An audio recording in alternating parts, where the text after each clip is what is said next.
Ахыл улайтының Göktebe tarafının adgan doğusunda 200 orunluq tədə yoxunç kəsərlər xəstəxanasının açılış davasına qatnaşdı. Ժամերն են օրվա ընթացքում միասին հետևում ենք իրադարձություններին։ Նախ կարճ անդրադարձ այս թողարկման մի քանի թեմաների։ Bunun söylediğini hepten devamındaki vakalarım tutuş aydınlığı ile tasdiklaya.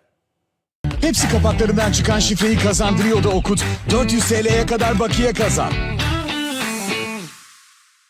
Devlet Serket Kullu'nun Serkedavat Serket birikmesinin təzə binalar toplumunun açılış davarasına qatnaşdı. Ժամերն են օրվա ընթացքում միասին ենք հետևում իրադարձություններին։ Նախ կարճ անդրադարձ այս թողարկման մի քանի թեմաների։ Bunun söylediğini hepten devamındaki vakalarım tutuş aydınlığıyla tasdiklaya. Kazanan tadı denemeyen kalmasın diye yaz boyunca milyonlarca 1 litre Pepsi hediye. Pepsi!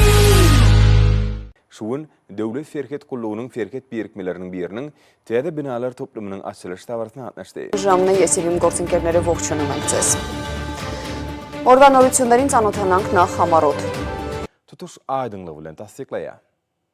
Tutuş aydınlığıyla tasdiklaya. Türkiye'de yok böyle kampanya. Tüm 2,5 litrelerden 1 litre Pepsi bedava. Muhteşem Pepsi tadını denemeyen kalmasın diye. 2 kapakta değil, her kapakta. Pepsi.